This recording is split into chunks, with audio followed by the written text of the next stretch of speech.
Hello and welcome to the Overly Animated Podcast, where we take animation seriously. We talk everything animation here, including Star vs. the Force of Evil, which we'll be getting into right now. I'm Dylan Hysen, and today I'm joined by Andy Potter.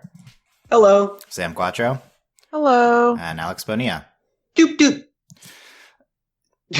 Okay, today we're talking the April 28th episodes of Star vs. the Force of Evil, as mentioned, Doop-Doop, Britta's Tacos, Beach Day, and Gone Baby Gone, that aired this morning on the Disney Channel and the Disney app. We talk Star every week at the Overly Animated Podcast. Find us at overlyanimated.com. Search for Overly Animated on iTunes, or our YouTube is youtube.com/overlyanimated to not miss any of our Star podcasts.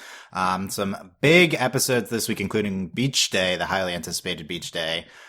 So make sure you have seen these spoilers for all 4 episodes and all previous episodes of Star.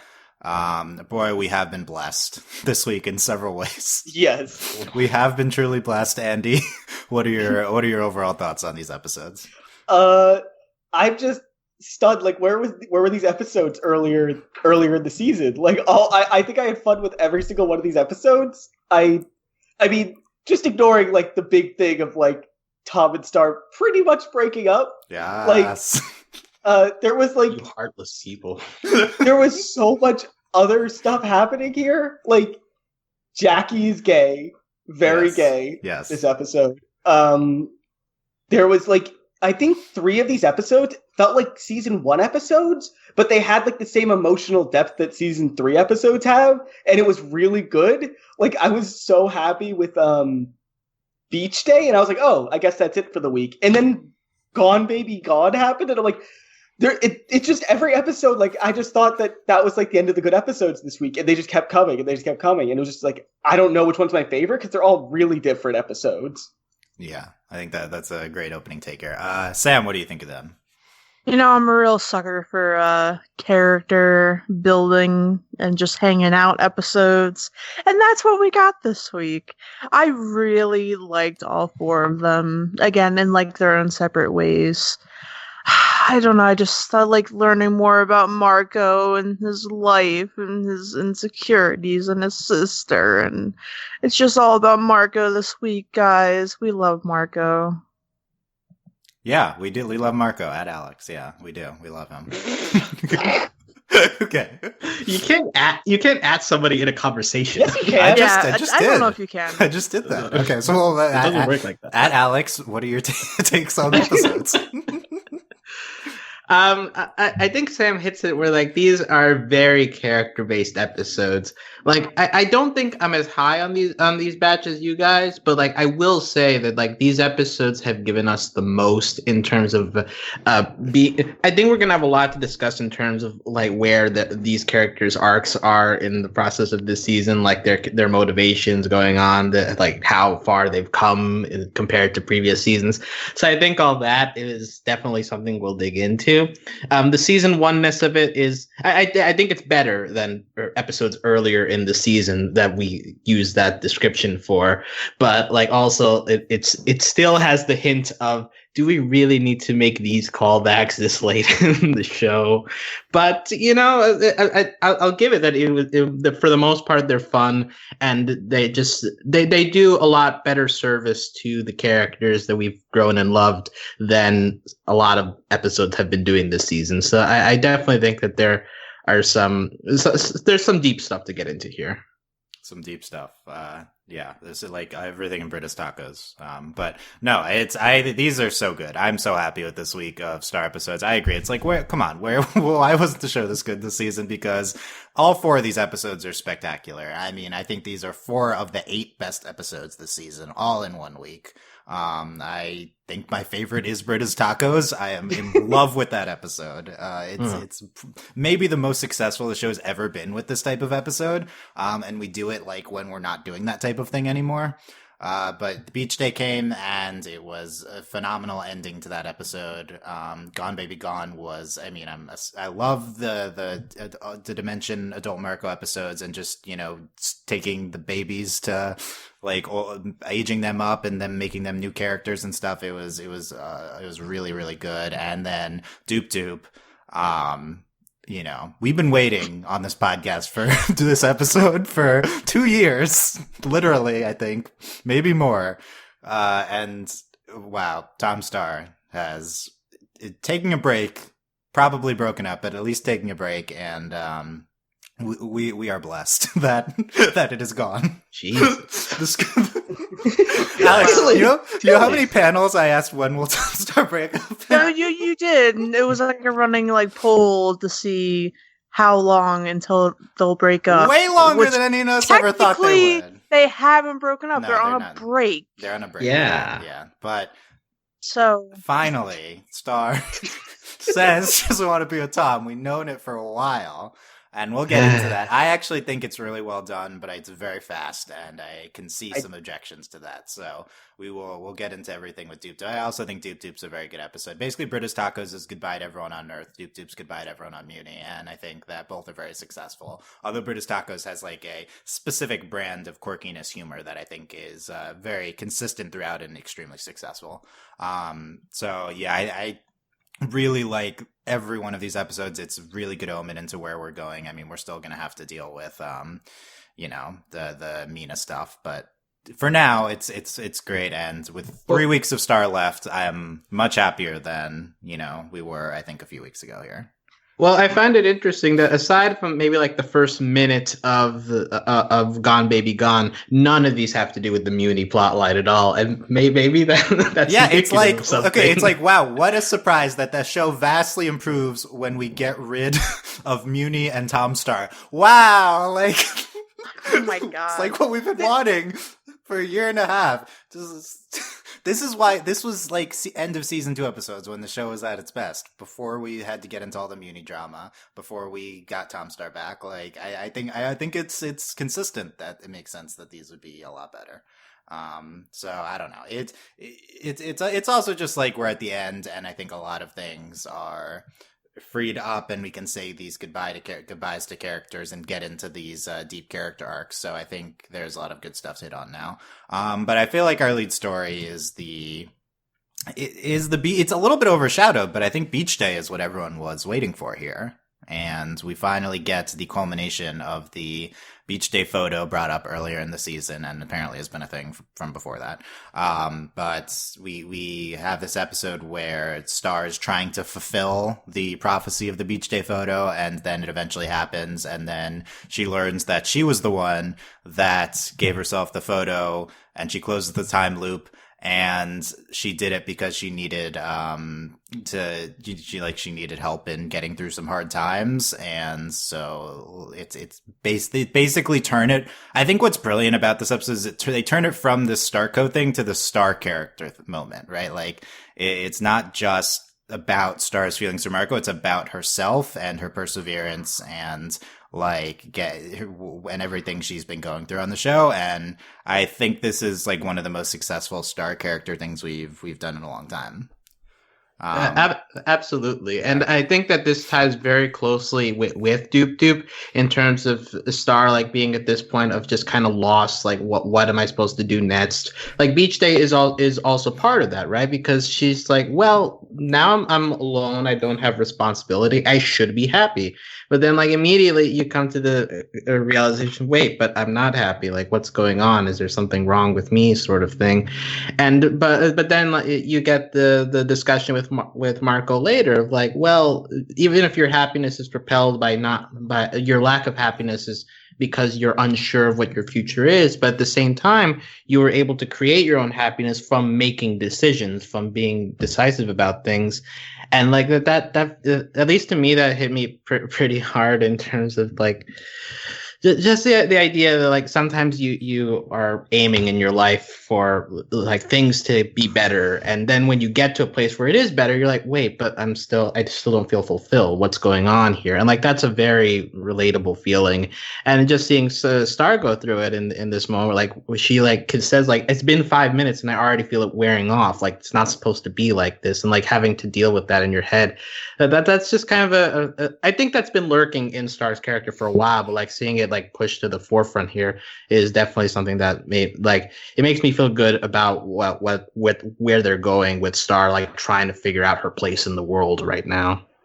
Yeah, I like how you're bringing in Doop-Doop to this. I agree with all of that. I think that this is like at the end of Coronation or throughout the entirety of that, Star's like, okay, I want to be done with this. I want to move on to other things. She's basically been kind of main charactered through a lot of her life the past year in plot things just happening. And once she wants to come out on the other side of that and be happier, and like realizes that Tom is not what she wants to be, does not what's making her happy. It's like, yeah, we've known this. She hasn't really been with Tom. She's just been like kind of with Tom on the side while she's been doing more interesting things. And Tom, like her feelings for Tom, I guess, are not anchoring her life or just her satisfaction with like being in Muni. And just like, I don't even know what like her life would consist of being with Tom and Muni, but it's like, she wants to go to like, at the end of Doop-Doop, she says, I need to figure things out. And then she goes to Marco and to Earth, like when she maybe was happier before all this Muni stuff, I think, happened. So it's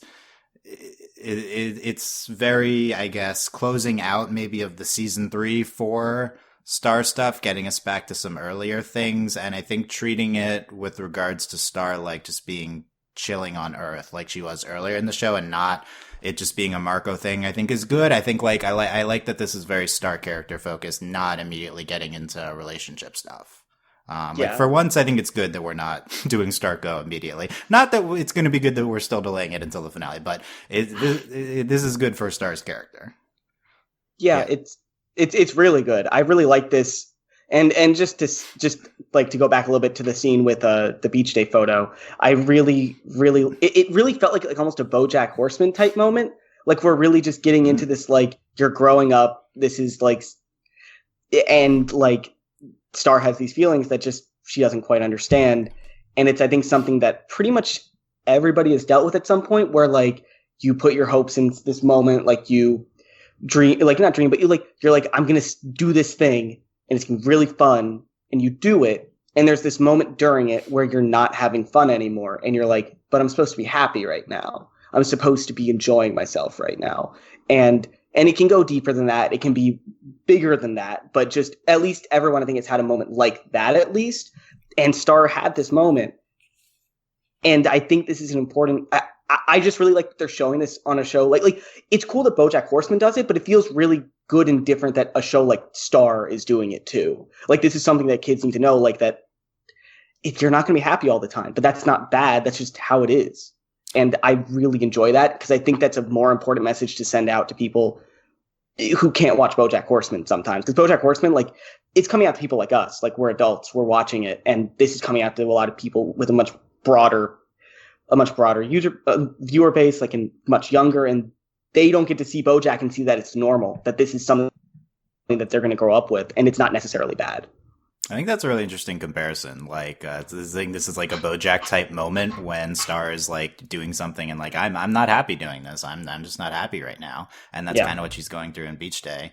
I think that kind of checks out in terms of like, BoJack does this kind of like really, masterful depthful character work. And I think the strongest part of Star for me has always been its character work, even it's been sidelined sometimes. Yeah. So like, I think this would be one of the handful of quote unquote kid shows that would be capable of getting into something like this. Yeah. And it's really fantastic to see them getting back to that, or at least they probably have been doing it, but like, seeing some clarity on it and lifting the veil of some of these other things that have been also happening, and getting to this type of in-depth character work, emotional character work for Star. Sam, what do you think of the? Go ahead, Andy, first. Just finish up, and I think that also continues in Doop-Doop as well, where at the end of the episode, Star is not like the good person or the bad person here. She's just being herself, and the show is being very honest with us that Star is just a teenage girl who has emotions and feelings, and it does like we can judge her for her actions, but like she's still herself, and there's not like a moral thing here for what she did to Tom. Like there's not like a correct answer for what happens at the end, and I really like that, and that feels very BoJack as well. Yeah, I think that's a good point too. In that the scene with Tom, no one's right. I feel like no one's wrong. Yeah, I want to get into that more, but I agree. It's kind of just like a raw, honest portrayal of this moment. Yeah. Sam, what do you think? What do you make of the type of stuff we've been talking about with what Star's character arc has been going on these weeks? So what stands out to you about it?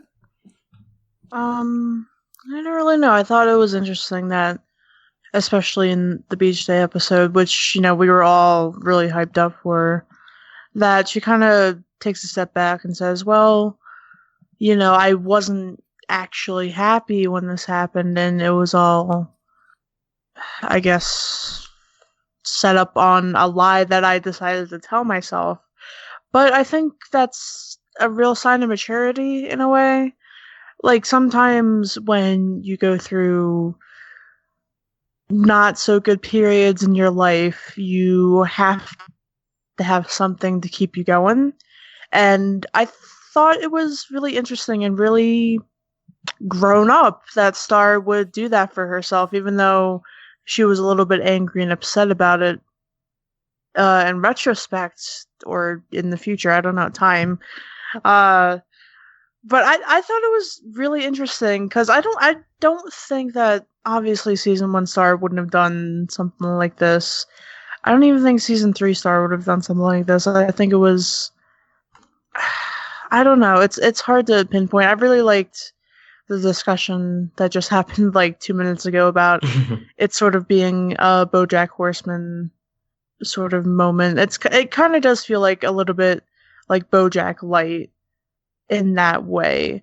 But at the same time, I don't know. I think you can tell that this comes from like a writer's room full of people who have been through similar situations in terms of needing something to get them through a hard time.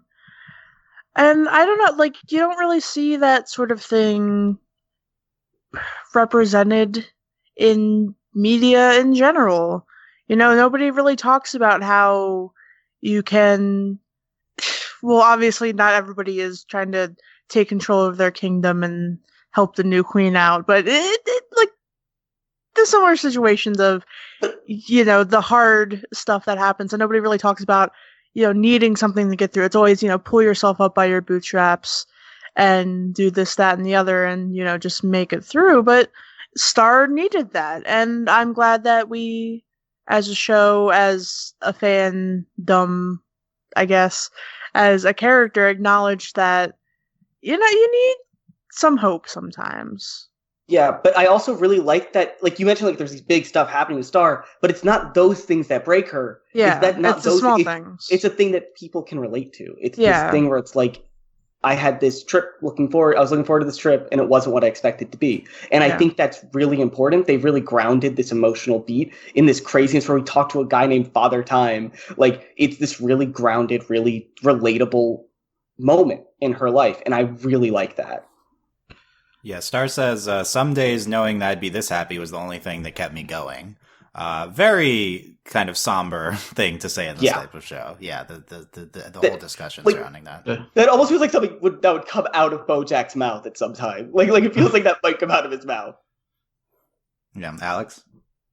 Well, also, first I just want to say, like, that line of, like, that gets me through the day, or like it like keeps me going, like that like makes it feel a lot more serious, and like that adds to the weight of that scene.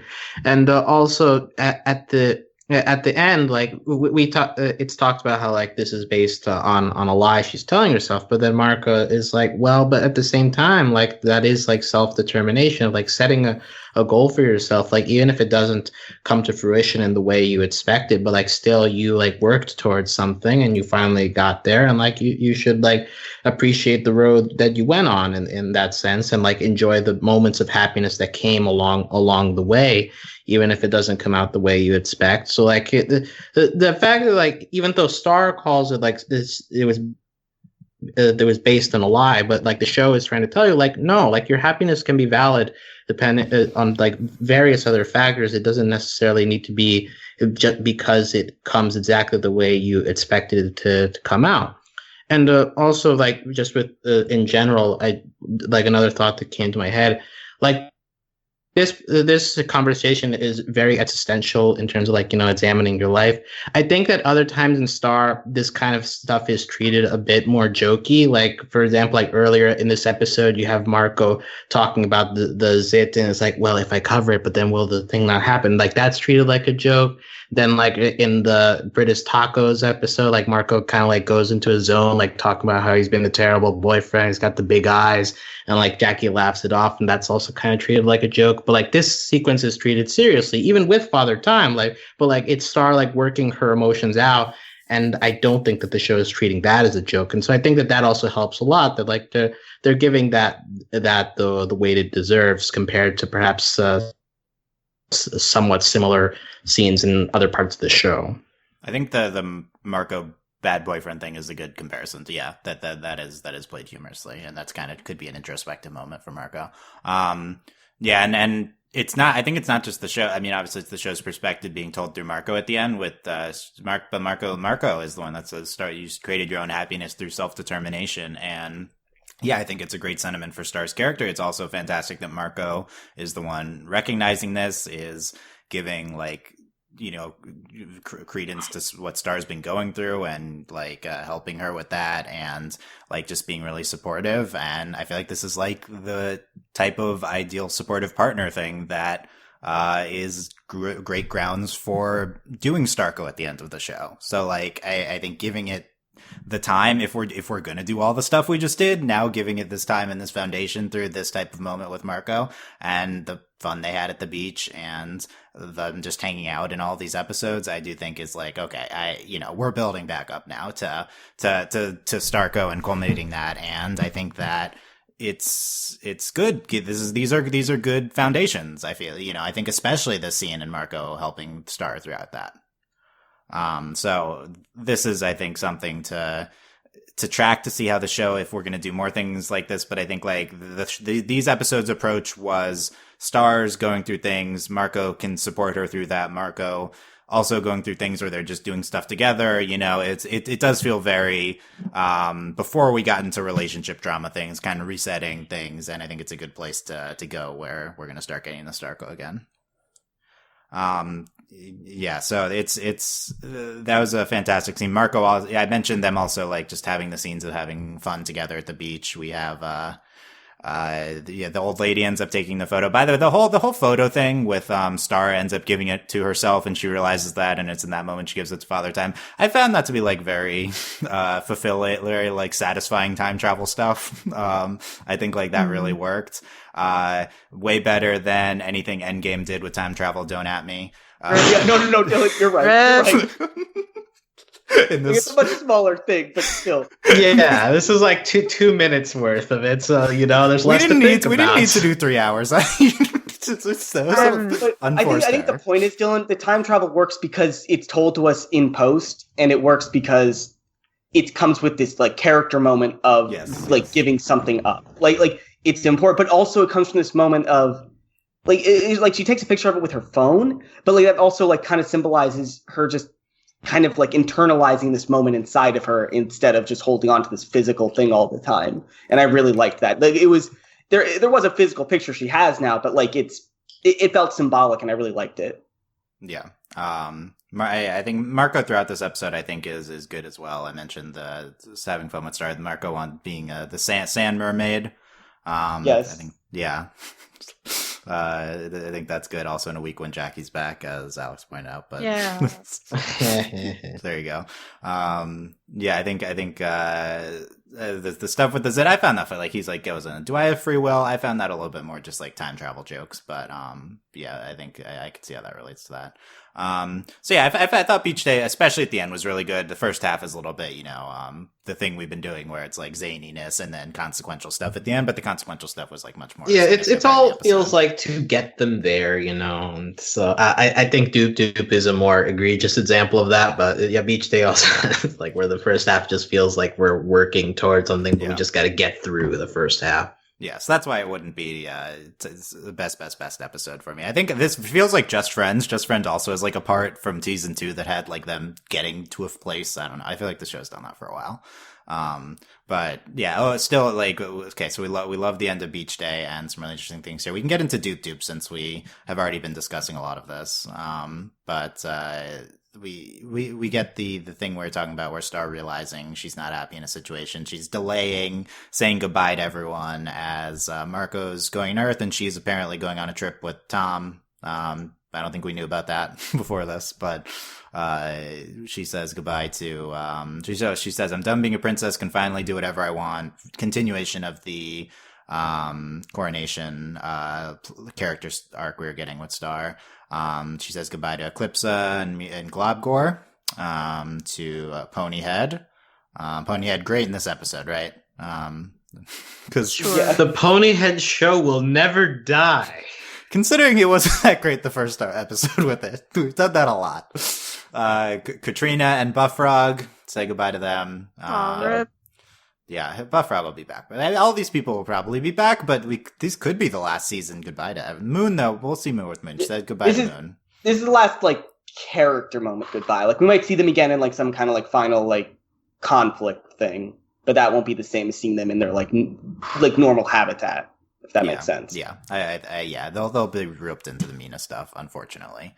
I guess I have growing confidence considering the show handled this week so well that we'll do interesting things with like the Mina, but on its own, that's like compared to anything, literally anything we did this week, Mina is so much less interesting. I feel like. I guess they're setting her up to be like the final villain of the series. It's so weird. That more confident in that is I shot that down last week, but I am more confident in that considering we're not building anything else up this week. Yeah. Yeah, we'll see. It's got to be more of a symbolic thing. You can't just have, like you can't. It's not Mina. It's Mina representing prejudice or Star battling herself, or so it got to be something like that. Or the Magic High Commission is still involved. If you want to read into that eclipse, whatchamacallit, the Hecapoo thing. We'll talk about Hecapoo. Yeah. Star says goodbye to Doop-Doop. Oh my God! Hey, how have we not mentioned this yet? How have we not mentioned? Hey, I opened the podcast with a Doop-Doop. Okay, Star's first, but no, we haven't spell. mentioned him though. On rewatch, the thing that like made me laugh most was this exchange with Star and Tom. Do you have to make a Doop-Doop? Star, I already did in here. It's very, I don't know. God. What was Doop-Doop voiced by Justin Roiland? Bingo. Yes. Yep. Justin Roiland. He sounds exactly like Here's the a real other Mr. Justin Poopy Roiland Butthole here. Oh, he sounds exactly like Mr. Poopy Butthole, yeah. Oh my God. Sorry, everybody. I don't have the patience for This is the kid appropriate version of the Justin Roiland character, though. So it's fine. He's like he's a Star. He's like coughing. I fell down just like a regular broom. Yeah. Wow, that's how brooms work. I thought he was very funny. So this was definitely just Justin in a room. Like they just told him what his character was, and he just talked, right? Like, they didn't give him any lines. That's not how it works. Probably, yeah. I think we probably did a similar thing with Alex Hirsch as that Starco Goblin last season. Yeah. I'm pro Doop-Doop. I thought it was funny, in spite of this being the 10,000th time I've seen this same Justin Roiland joke character. So yeah, is Alex pro or anti Doop-Doop? Pro Doop-Doop. He embodies the theme of characters and objects not really knowing what their purpose is in society or in life. Like he Doop-Doop is pretty much Star. Like, he doesn't know what to do with himself. Can you elaborate on this in a 10,000 word essay on why Doop-Doop's arc is the same as Star's arc? So you see, Star right now is in the process of falling onto the ground as like a broom that doesn't know how to get back up. But the difference is that Star will have friends who know how to use a broom. Wow. And pick her up. But Star's the one that abandoned Doop-Doop, really so isn't the Star's fault for... Yeah, Star is ignoring Doop-Doop, and so this is the worst case scenario for someone where they don't have the help, and that's what's important. Is just look out for Doop-Doops in your life, that need the help to Doop-Doops in your life. Go on. Yep. Okay. That was your deep Doop-Doop Thank you. discussion. Thank you. Deep Good, let's Doop-Doop. That was good. Let's never talk about Deep Doop. It's a deep Doop. Doop deep. God. All right, come on. Let's keep going. If you read Okay, it backwards, it's pood. Stop. It is. It's in the outhouse. Stop Yeah, it. it is. Okay. Sam's just eager to talk about the Tom Star breakup. Okay, let's get to that. So, Sure. Star's like inventing people to say goodbye to. To say goodbye to Apple Jeff. Apple. Yeah. Rastakor, the robot guy that used to hang out with Meteora. Yeah. So the Star making fun of its own mythology. That's good. Apple Jeff. I want to see Apple Jeff, but Is he an apple named Jeff? yeah. Or What's do you your have thought? What's your Jeff? theory, Sam, on this? Did you just call me Star? I Excuse called you. me. That's a compliment. Sure. I don't know. Is he an apple named Jeff? Is he the same apple from Apple and Onion? Ooh. That's the show, right? Yeah. Yes, that Is is a he show. is he like a Johnny Appleseed kind of guy? I don't know. He could be anybody. Does he just really like apples? Yeah, is he a talking horse that likes apples? Oh, shut up. Nobody's gonna get that. Shut up. Okay. That sounds right though. So we say, yeah, so the Star does the thing with trying to delay the trip, and then we get to, she doesn't know where to go, didn't circle anything, and then she needs time to figure things out now that she's not a princess. Tom gets upset. He says he's gonna go, and he says let him know when she's figured things out. Honestly, I want to give Tom some credit. Like, he has really grown lately, and that's very mature. We I were don't waiting like- for the Tom anger relapse, and this would have been the No, moment, and he did no, not. no, have but it. it Yeah. was- It But it was was. very close. But I think it was very realistic too, Yeah. and I think, Mhm. Yeah. and I really like that the show didn't like tell us that Tom was wrong to be angry. He was very reasonable and being like, Star, this has been going on for a long time, and I've been very reasonable with you, and now it just felt very real, but also didn't like diminish Tom's character at the same time, and I really appreciated that. Yeah, I thought it was good. I think it's completely understandable, Tom's reaction to this. Yeah. Right? Like, it's basically my reading of the situation is, Star's busy, always busy as a princess. Tom's, happy to be with her for now, but waiting until they can be together in a more fully realized situation. And then they get to the point where they could be, and she doesn't know if she even wants to be with Tom. And, so then Tom is like, well, that's why she's like, Tom's like, I would have loved to known this, before.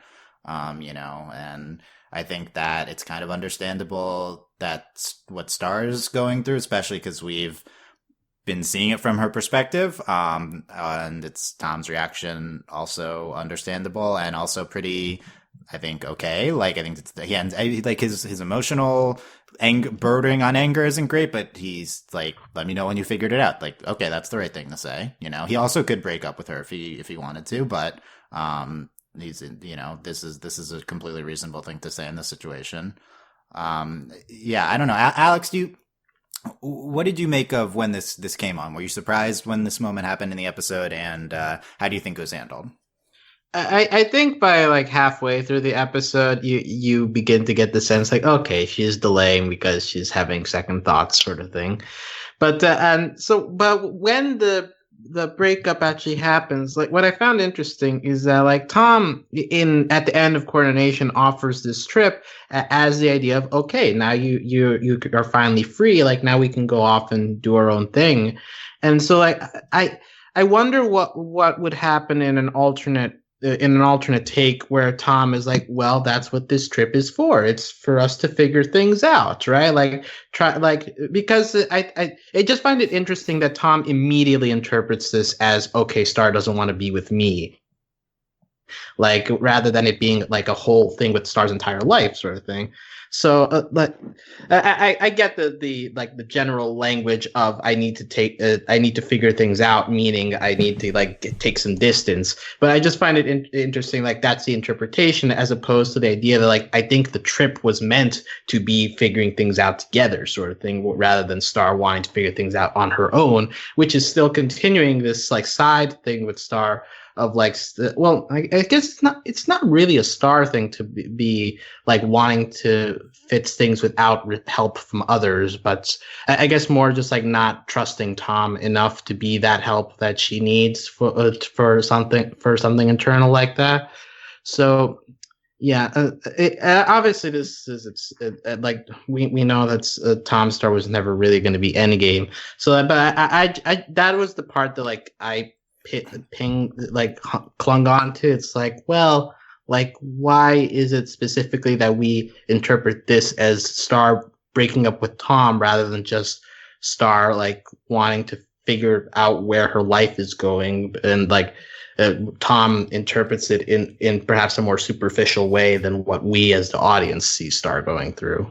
So this is a fantastic point. Tom could have said, okay, I understand you've been going through a lot. I'm here for you.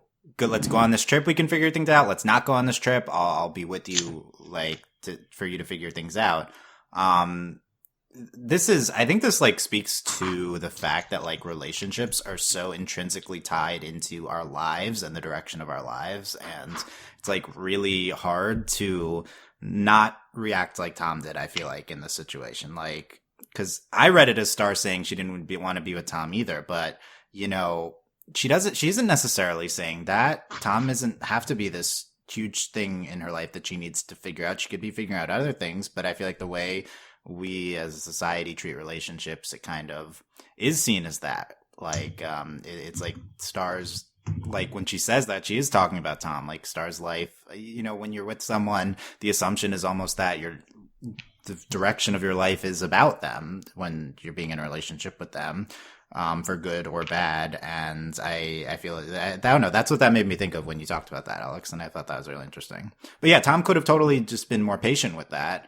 But I also think that's not what I think Star wouldn't have reacted well if he said that either. But I think Star was talking about Tom. But I don't think that's fair, because the thing is, if he doesn't want to be in the relationship anymore, if he doesn't want to deal with it, there's nothing wrong with it. It's valid for him to be like, I don't want to put the work in for this because it's not worth it. Like, it's totally. Yeah, I still think it's totally valid. Yeah, like I think that I just want to make sure that's included here, because like if he wants the relationship to happen, he does have to put in that work. But if he doesn't, this is a fine way to like. He does get a little bit mad, but I think it's an acceptable amount. And it's like, sometimes relationships just don't work. And I think this is showing that there's nothing wrong with that. Yeah, I think this is a relatively healthy portrayal of this type of thing by the show. Yeah. You know, like these things, the breaks or breakups or different variations on a relationship can happen whenever by, you know, whoever, and it's okay, and life is hard and people go in different directions, and it's okay. Like that's going to affect the relationship like this. And I think like how Tom reacted it's like, how else is, you know, this is what's going to happen. I feel like, I agree. It would be like way above and beyond for Tom to be like, okay, whatever you want to do, I'll bend my entire life to accommodate that. Right. Like that's probably not realistic. So that's why I said like, I think this is the best case scenario how he can react like this, and I think it shows he cares about Star so much that he's like, you know, let me know when you figured things out. It was a relatively patient response, I think.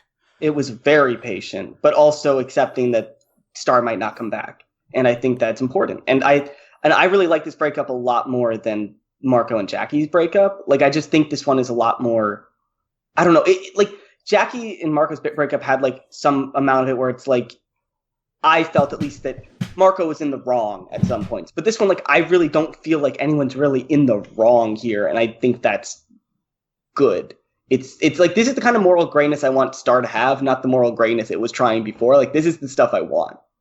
And it's interesting the parallel between this and the Marco Jackie, because Marco and Jackie breakup, because at that time, like Marco's like has still a very strong affection for Star, and like that's kind of messing up their relationship. Whereas like here, I think that the show has done enough at this part of the show to make Starco not as big a thing, and we're focusing more on Star's direction in life, which is like a bigger thing, and like something that would affect both relationships equally, as opposed to like, you know, the Marco Jackie impetus, which is just just, Marco having feelings for someone else at the same time, or like there it's like just like a second romance in the background versus this being more like bigger life stuff going on. So I think that also makes this breakup feel a little bit more equitable in that there's like there's a bigger thing that affects the relationship seriously here versus that which feels a little bit more one-sided.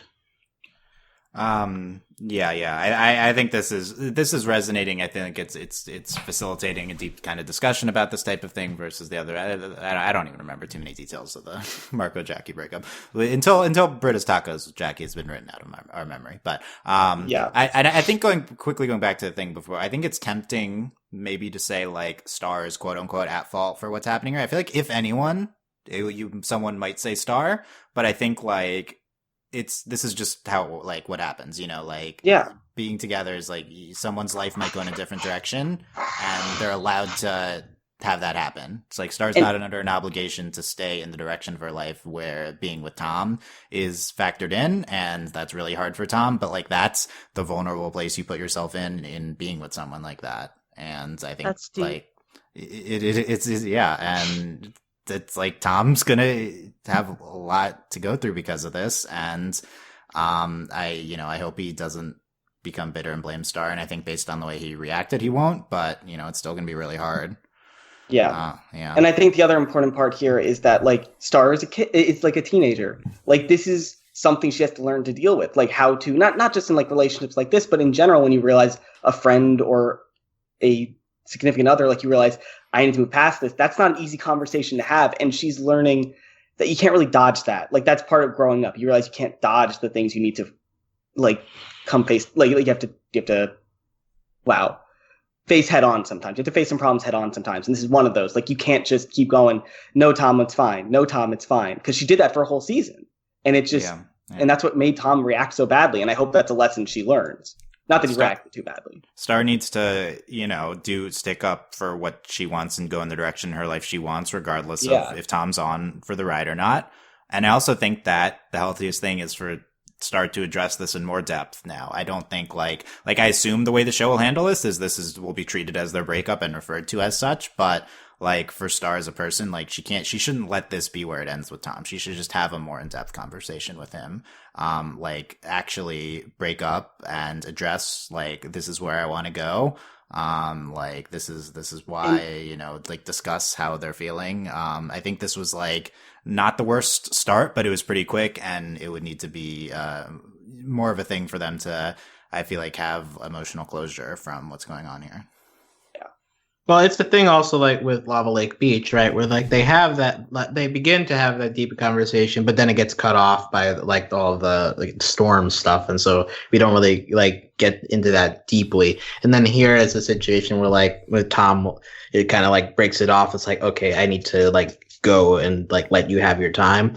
So I think it's just a situation where anytime we've had a Tom Star conversation, it feels like it always gets cut off. So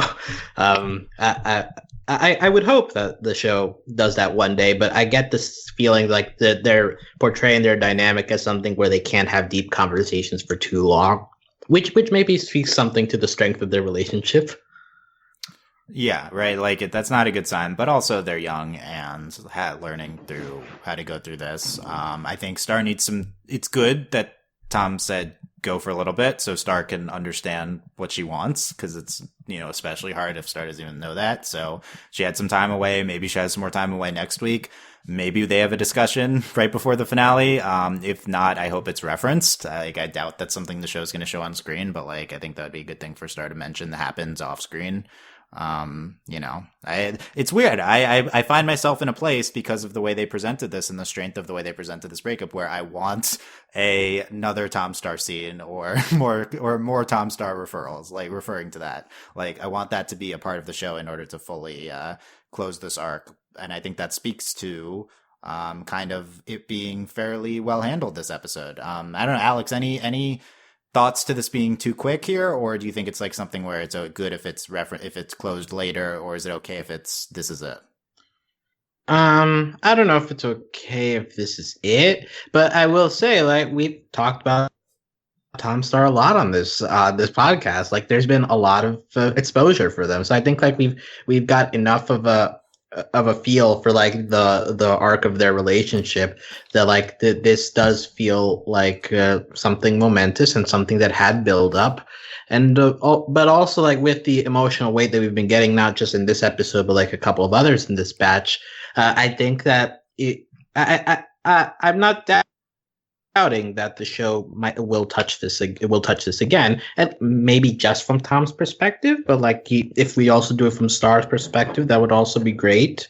So yeah, but like I do think that the show has done enough with Tom Star for us to, you know, buy it as like, you know, the classic teen relationship where at the end of the day they just need to like sort out their issues and maybe perhaps go their separate ways. But I mean, the scene was great. So like, if this was the very end, I mean, obviously you'd like more, but like, I do think that this was a very well executed scene. If this ends up being the last one, yeah.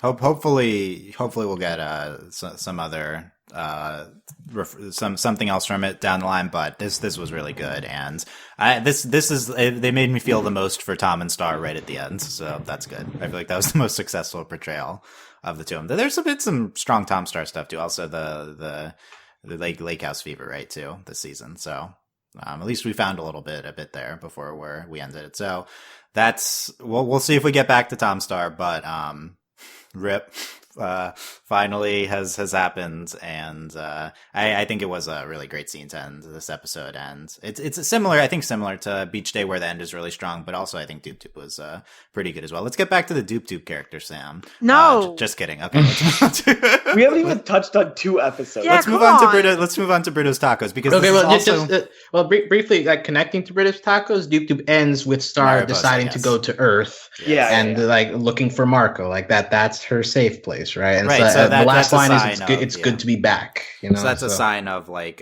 like I mentioned before. This is Star leaves Tom, needs to figure things out, goes to Marco.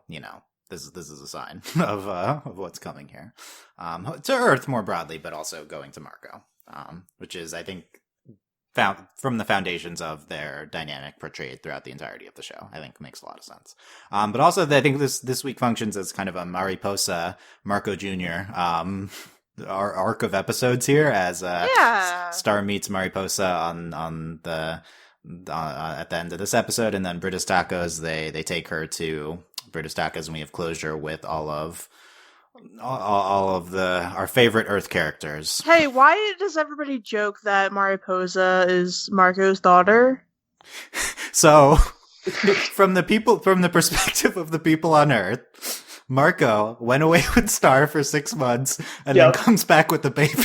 Yeah. That's how that works. In their defense, though, it is. I really think that gag was very funny.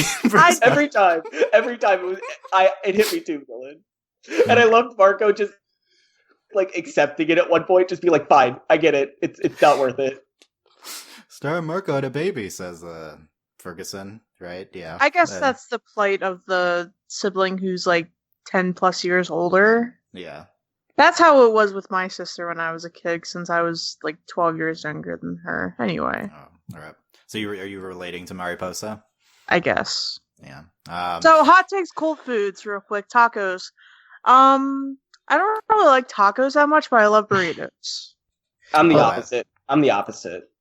I think it's a situation like they were using the crunchy tacos in this, which I'm quite against. That you got to go soft tacos, yeah, soft, man. Soft style. Yeah.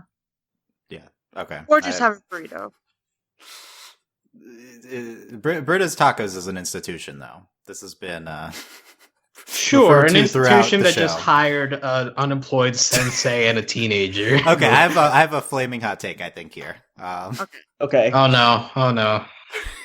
I'm ready. Sensei is so funny in this episode. He's the funniest character in this episode.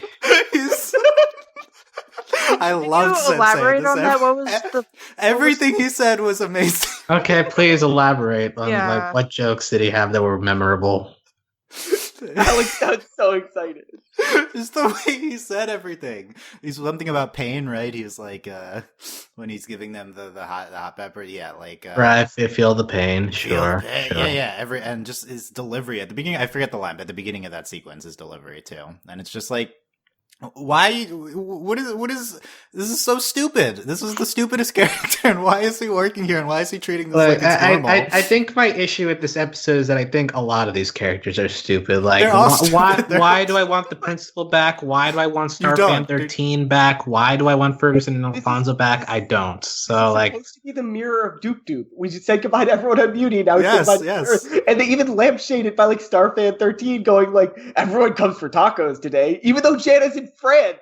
I mean, Jackie's in France. She somehow shows up here at the taco stand on Tuesday. Yeah. We don't want these characters, and it's that we only see them for 2 seconds. The only one I'll give some credence to is Starfan 13. There's a lot of Starfan 13 in this episode. Everyone else is like 5 seconds. I think it's fine. Yeah. But I don't know. Oscar also working there. Much less successful, but still just very stupid. Star. The whole thing with Star is she's doing nothing in this episode. She's very much felt like season 1 Star, which I think in a good way. Well, yeah, which makes sense since we brought back what's your names, the friends who like D&D. Oh, yeah, for Ferguson and Alfonso. Like these are all season 1 characters who we have not seen since season 1. Very thankfully. Well, we saw them I think last season in what we thought was their goodbye, but. Nope. Here's a great line from Sensei. I see you're a dad now. Figures. That's your crow voice. Dylan, that's just your crow voice. They're all the same. They're all the same character. I see you're a dad now. You need to put some more into it like that. Yeah, wow, figures. In an anime dub. Oh, yeah. It's bad DBZ dub. Yeah, that's what that is. You could be who would that be? Vegeta?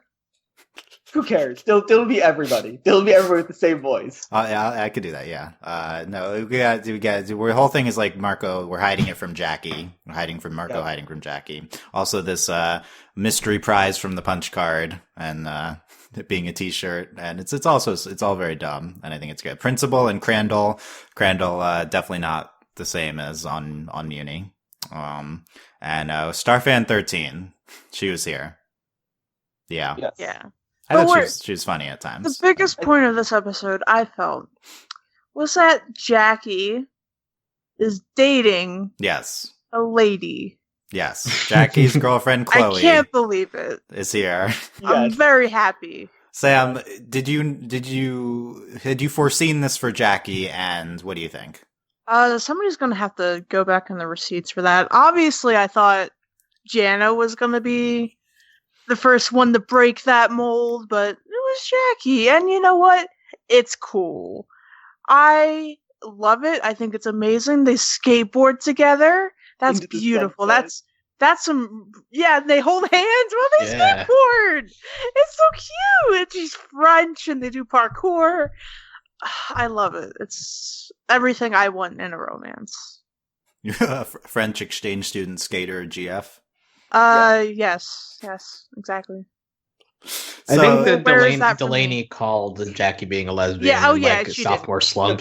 She did. I think so. Yeah, that's a great podcast. We have to go back to that one. But okay. Well, we'll get into Jackie. So yeah, Jackie is cool. Everything's cool. Marco's like worried that he was a terrible boyfriend, and Jackie's like, "You were a standard boyfriend." Wow, truer words were never spoken. Jackie says, "This is my favorite line. Jackie, look! I learned a lot about myself in France, and we just weren't the best match." What could that mean? The episode, I think, is frustratingly not explicit, but that was the most explicit it was. They hold hands. It's fine. Honestly, Jackie hasn't been a thing for like how many seasons? A lot. Yeah, I'll allow it. Like, you know what? She's not here to be like, oh, hey, Marco, by the way, I'm gay. Bye. Yeah, like they're... Well, she should have said it's my girlfriend, Chloe. She should have said that. But I mean, like, I think the fact of the matter is Jackie does not need to give a full explanation to Marco. Yeah. Like, they're amicable, but they're not like really close friends anymore. He was gone for 6 months. Like, exactly.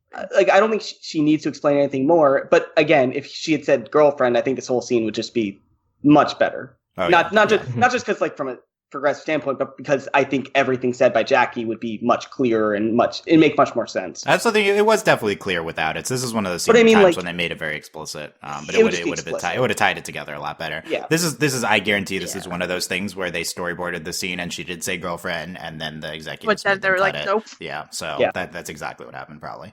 They're just Um, really good friends. They hold hands because she's French, and that's what they do in And France. and, They hold and she, hands. no, Sam. What it is she was a skater girl, and so and the other girl was a skater girl, Yeah. and but she's not as good of a skater girl, so they hold hands, and Wow. obviously all the skater girls. they're helping. Yeah, each they're other. helping. Yeah. Aww. That's all it is. They're not Yeah. they're No, not. She was a skater girl. She said, "See you later, boy." To no, Margot. no. She, And then she no, rode off into the sunset. No, with no, her no, other Sam. girl. She was a skater girl, Uh-huh. and she was a skater girl, and that's it. That's the song. Yeah, that's the whole song. There you go. You just Wow. rewrote Where's the- that? Yeah. Where's the gay edit of? You rewrote the whole hit, 2003 Avril Lavigne hit Yeah. song, Wow. "Skater Boy." Yeah. Congratulations. I think this scene it would be considered a win in terms of representation because it is very clear and they're holding hands. Oh, and it's very oh, apparent that they're Also, Star is really into Chloe. Yes. yeah, and also Jackie's like, don't mess that one up to Marco about Star. Yes. So there's Jackie your ships Star game. Starco. Jackie ships Starco. Also, just maybe into Star, but Star into Chloe. Yeah, it's all great. It's all great. The continuation of By Star. Well, even more so than the later episode. Yeah. Yes, so we'll get to that. Yeah. But what? Yeah, this is the two things we were truly blessed about this week were the Tom Star breakup and Jackie having a girlfriend. This was so surprising. Like, I just think I just was not expecting this of all things to happen this week, and then there were still 2 more episodes after this that were good. Like, I was ready. Like, I was ready for the week to be done. Like, I'm okay. I got everything I needed, and then there were still 2 good episodes after this. Yeah, we were sated from Jackie having a girlfriend, and then there was even more. It was great. Also, just Jackie coming back after being written off the show for a long time. Yeah, very notable on its own. I was disappointingly wasn't a mermaid, but no, you if can't she was have a it all. mermaid, no. If her girlfriend was a mermaid, can you imagine? Oh, that'd be so cool. Oh and she had a little skateboard, and she was Yeah. just in a tank because she's a mermaid, and the tank was on a skateboard, and she just rode off on it. That would be great. Is this They a could Shape of invest in water herself. situation? Yeah. It's a Shape of Water situation. Yeah. Would not make any sense, but yeah, is Marco being a mermaid a reference to the Jackie being in the Oh, previous it has episode? It has to be. It has to be. There's no way it's not. I found Marco being a mermaid wearing the fake mermaid top. I found connections to Princess Marco. Yes. Yeah. I thought they were talking about that a little bit. But yeah, anyway, well, we'll see. I'm also interested if the show's going to get into that at all more, later down the line. A lot of things that we could do, and 3 weeks left of Star. But okay, more in Britta's time. We haven't fully mentioned Ferguson and Alonzo, their triumphant return. Well, fully? What more do you need to say? Well, no, we have to mention their friends. Their D&D Oh, group, okay, fine, yeah, their new cool D&D group. Alonzo says, being a nerd has gotten super cool since you left. Yeah. Dylan, which one of the 4 new friends is the DM? Because it's not Ferguson or Alfonso, right? They can't. Oh, Alfonso, not Alonzo. Is it? I think it's Alfonso, probably. I don't know. What? It's Mariposa. She's the DM. The baby. Yep. I have to find a screenshot of the friends, but No. I don't have a screenshot either. I was hoping you did, so you could tell me which one. I think this is fun satire of D&D's mainstream now. Here's all these cool people playing D&D. Yeah. But and I think that's basically it. So there you go. I love it. Oh, the prize. Oh, the prize is a T-shirt, and then the real prize was getting to see all our friends. That is the real prize. It was so funny that Friends along the way, some would Yeah. say. Yeah. Some would say. Our friend Needle. on They Discord. just lampshaded. I can't get over how much they just took these 2 episodes and made them just we're gonna see all our characters again, and they just lampshaded it in the funniest way both times. I really enjoyed it. Yeah. Everything is making fun of everyone in British Tacos, and I love it. Yeah. To a lesser extent, also in Doop-Doop as well. But yeah. Okay. Let's talk Gone Baby Gone, because this is also a great episode. And we barely talked about it. So this is a big Mariposa episode and Meteora, and we get to see teen Mariposa and Meteora as this is the 4th iteration of Meteora that we've seen, I think. Yes. Jeez. Yeah. It's still going. It's Somehow find it hard turning to into one of still- the most complete characters. Yeah. I find it hard to like accept her as a baby. I don't know. She's just so many different people, and I don't. Well, at least for this one, we've seen that like when Marco comes back from like this time stuff, like eventually like the memories fade and like they like it's not fully part of him anymore. So Yeah. at least for this one, she's still a baby at least, because otherwise that's really messed up. Well, the whole time thing is messed up. Like, Yeah. they basically kill them when they go back through the portal. Dylan. Morally, they're dead. More- Wow. I Slow down there, Chief. It's what like happens at it's the like end of the James episode. Cameron's Avatar, where Oh you my like God. once you leave it, it's just a empty husk. But I don't know. This feels like an Adventure Time episode. Honestly, it's A so little absurd. bit, yeah. It feels like one of those Ice King fan fiction. Oh, I episodes. totally, yeah, because there's a random Yeah. sorcerer. Yeah, like there's Well, okay, can I say earlier in this season we had Princess Quasar and Yeah, like her yeah. alternate universe, and we were like, I think some of us said like, hey, I would see a show like a spin-off of that, and like here as well, like I kind of want I to see want- like a spin-off Teen Mariposa, Teen Meteora show, like that'd be cool. I want this spin-off. This is the spin-off I want now. I like I think them. I think like the designs and I feel like there needs more character depth. Then And are they in they're the like dimension? sisters. Yeah, But, and, they're like, sisters. Yeah. I But love like it. as they grow up in the real world, like they would obviously get more full characters instead of just being like Well, are they in the real world or are they in this world? Are they, what are they? yeah. But the point is, I mean, like they grow up in like a more normal way. Mm-mm. Oh, and You they see- can go you to see like it the all. mall and stuff, and then like Like- Meteora does like magic to do something to somebody's chili dog or whatever. Yeah.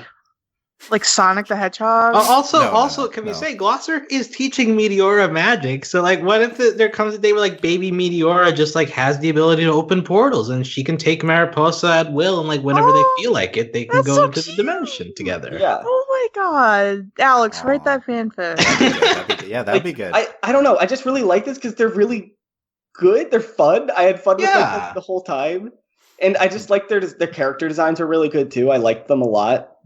Yeah, we got Mariposa voiced by Isabella Gomez from One Day at a Time. who's fantastic. Yes. Yeah, and then Meteora voiced by Brianna Salaz, I guess, from The Voice. I don't know my voice lore, but I thought they were both they're both really good, and I want to say that I love how the show has handled the alternate dimension aging up thing since Running with Scissors. They've really leaned into it in a lot of episodes, but they've done it in a lot of different ways. And I think like we're leveraging it a lot because aging characters up and leveraging time spent away from people is very effective storytelling. And I feel like the show's used it a lot, but like enough that it's not too much, but we are like getting as much out of it as we can. Because I do think this is like one of the most exciting. Every episode we do in the Dimension is one of my favorites, honestly. Like this is another one. So I this is another great way to do it. We get Brunzetta back briefly at the beginning of this episode. Oh man, so Star's heart cheeks just breaking. Oh my Yes. god! who are you? Whomst? Brunzetta says, "Oops." Oops. Star's like freaking out. Did you miss me? I'm sorry. Who are you again? And then her heart cheeks break. Yeah, Oh, that's so Oh my sad. yeah. And this is great. Following up from like breaking up with Tom, when she's so excited, she's like, "Oh, I'm not with Tom anymore." Like she's so eager. I'm available, Brunzetta. Yeah. Shouts I think Brunzetta might be a little bit too old for Yeah, Star. yeah, but What if Star's Brunzetta allowed is to- also an aged up person from a different dimension? You know, maybe But- they can meet when they get back to their. Oh, is it like an internet relationship metaphor? Like- yes, it is. Yes. But here's the thing: it's fine that like Brunzetta says no, but I'm just saying like it's also fine for Star to have a crush on someone older than herself. Yeah. Sure, No, that's sure. totally fine. Yeah. She also says, "Oh, hot Marco" in the beginning of this. That's great too. Yeah. So this is. So we've been tracking. Will they follow up on Bystar? Will they follow up? They did follow up. It was only 30 seconds, but it's still good. I would have preferred if she blushed, and she didn't. I think like notably didn't blush versus the first episode with this. Still, I think this is like not good enough to call this like an arc or like something very notable. We need another episode or two. But I'm very glad we got back to it in some capacity. And this is sorry, go ahead. I think it was just like, hey, remember when Sarah had a crush on this girl? Yeah. Ha ha ha. I think it helps that, like, I think this is I don't think we've seen them do this kind of animation with their hearts breaking before. Like, this is kind of a unique animation for this. Yeah. And I think that it was very notable. Yeah. I think it helps cement that this is a thing. But again, it's not enough. Yeah, I agree. I think that was the best part of it, was the hearts breaking. Yeah, it was notable. It was distinctive. Yeah, and that feel when the hearts on your cheeks break. Yeah, that's gonna be a gif, right? Of stars. Oh, that should be a gif. That should be reaction gif. Gotta get working on that. Yeah, we'll work on that. Okay, but at the beginning of this episode, Hekapu comes in and says, "Bad stuff's gonna go down on Muni." This is okay. I want to say, Dylan, this is like literally what happened in our Starco D&D game. Like, it's just as cryptic and stupid. Hekapo just comes in randomly. And and then like it just, I said something that had no real depth and then just left, and you guys are like, okay, sure. And then like it's so they're on a D&D campaign right now. Yeah, that's what it is. But Hekapu just purposely left a MacGuffin for the players to enter the portal. That's true. This portal's open. Do you want to go through it? Starco D&D on our patron exclusive. Yeah, okay. And then I would say no, and then I would So that's how that would go. Yeah. But so we get Mariposa and Meteora, Bork and Grob or something. Yeah, and Bork and Grob, I think. They drug Star and Marco, and they take them to trade with Whiscan the Granter, who looks like Erebos from the Dragon I had Prince. that in my notes. It's like Erebos / Lotor looking person. hot like magic elf guy, right? Like that's the archetype here. And he's got a similar vibe too. He's also like blue. Hey, I feel like and he's blue and sneaky and devious. Yeah.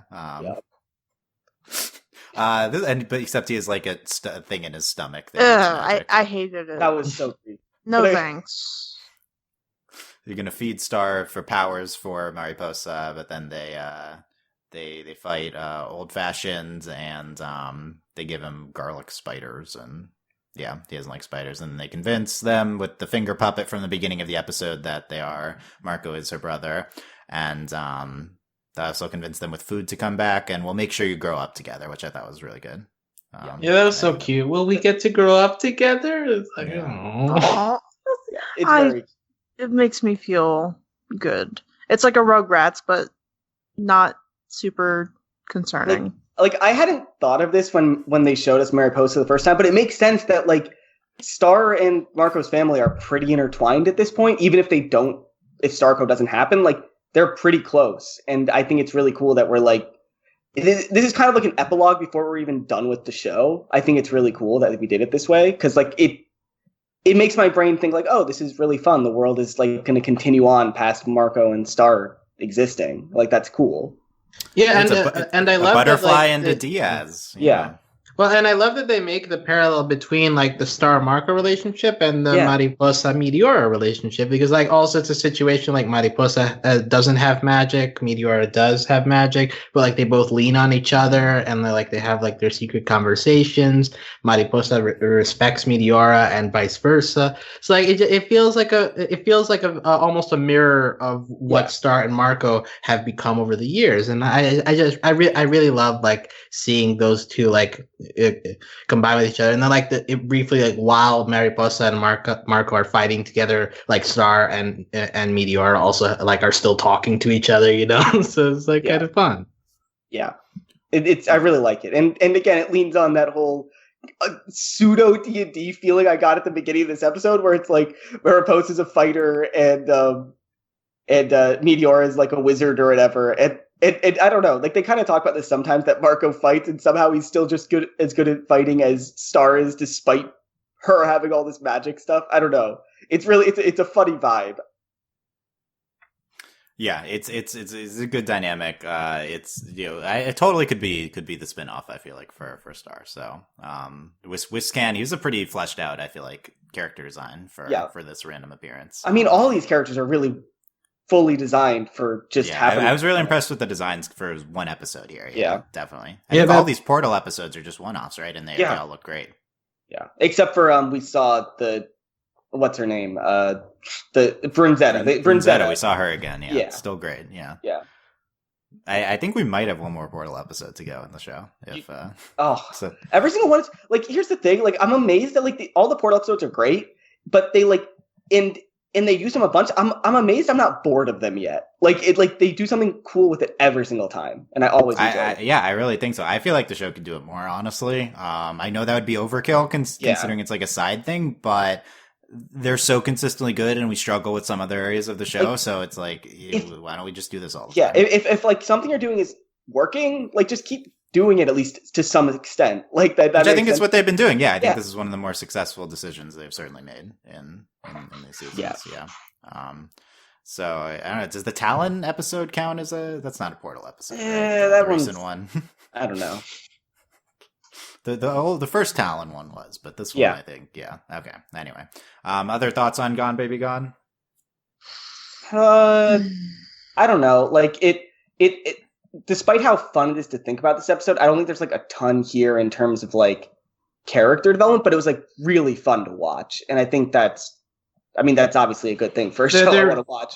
They're fun new characters. Yeah, you know, it's interesting that like in the final season, like we're still like putting out like new versions of characters. But that's why this feels like an epilogue to me. Like we're showing like two characters like in the future, quote unquote, like before we get to the final final conflict. Really, like I think that's an interesting thing to do, and I think it pays off. I think this is really fun to watch in general.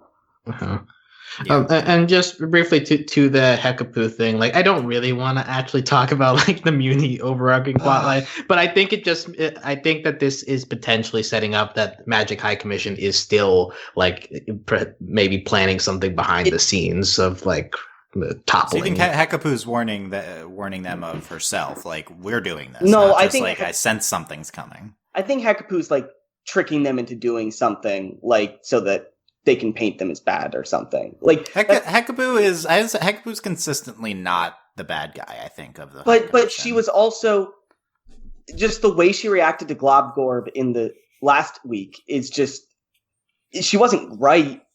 She wasn't in the right there. Like when she forced everyone to stay there and it would have been bad if Globgorb. Yeah, I mean she also locks up Romulus. Yeah, I know. Like, but I'm just saying, like, I think it's wrong to just be like Hekapoo's perfect. Like, not perfect. But I think it's wrong to say Hekapoo's been in the right every single time. I think I've seen enough from Hekapoo to trust her from the show. I don't know. It's just this scene has such a weird vibe.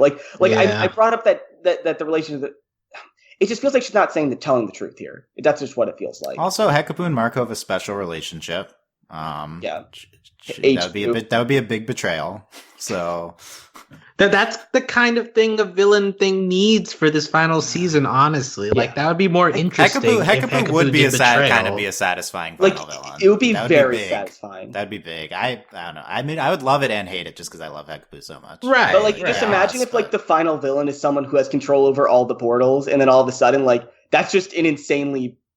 Like she has control of everything. Okay. I'm on board. This is way more interesting. First, it was even without discussing it, it was more interesting than Meteora or than first of all more than Mina last season. Mina. But I think this could be very successful if Hekapoo was a final force there, especially if it was like morally. I mean, the show morally gray. But I think it could just be that she's just upset, like because she's losing power like every day as like because each people are leaving the Magic Council.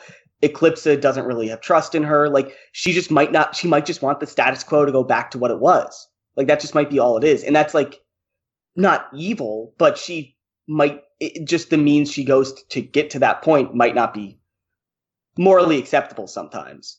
Yeah, I could see something like that. They'd be hiding it pretty well if that's true. But I can see Hekapoo being a character like that where she would hide that from us. Yeah. Okay, well, we'll see. It's interesting. I didn't necessarily have that read. I'm too enamored with Hekapoo, though. I mean, I am. I don't trust myself. But I didn't initially have that read on either viewing that it was suspicious. But I'm in. Well, okay. Well, I think we have some exciting stuff here heading into, obviously we have all the Mina stuff to come. Is the Sakapua thing happening? Tom Star fallout, Starco build up. When we get into next week's episodes of Sad Teen Hotline, Janigans, Mama Star, and Ready Aim Fire. Oh, that sounds so good. Really? I like. What was the first one you said? Was it Hot Teen Hotline? Sad Teen Sad Hotline. Teen Hotline. That sounds so great. And Anakin, oh my god, dude. Okay, Sam's in. Anna was in 30 seconds of the Doop-Doop. Oh yeah, Jana was banned from the taco place with like 5 pictures of her in a Oh, yeah, mustache. that's it. That was Well, no. She also had all those souvenirs she was bringing home with her. yeah, that too. Yeah, Would never get that stuff through airport security. Airport Yeah. jokes, guys. it's good. but Oh, never mind. We'll see what those have. The spoiler, the descriptions were spoilery, but now might not be anymore. ooh, I have to read them then. Okay. 3 weeks of Star left. Not that much. We're happy with these episodes. Final thoughts, Andy. My final thought is that I just want, like, if we can keep this consistently, like, this consistency for the next, till the end of the season, like, that's incredible, because these are the episodes I've kind of been waiting for, and I guess it's great that we're ending on a high note, but still, like, I wish we had this level of goodness earlier in the season, too, because I think these are, like, some of the best episodes of the entire season, and it's crazy that all 4 of them are right next to each other. And I don't know. This is just really, really good, and I'm excited for the rest of the season. Yeah. Like I said, I think these are 4 of 8 of the by my rankings of the best seasons of the season. It's really, really good stuff. Alex, final thoughts. I think that these 4 episodes have brought me back to Star being the great character that she's been in previous seasons. I think we kind of lost track of that.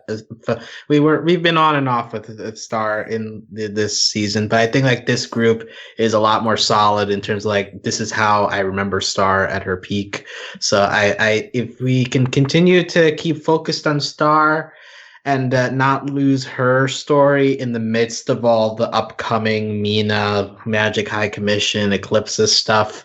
Like as long as we try to keep the focus on Star, I think that we're headed in a good direction. Well, to be determined if we do that, but I think that's the key to like these episodes being great. That like they're focusing on the strong point of the show as it has been for a long time, which is Star, and to an extent her relationship with Marco.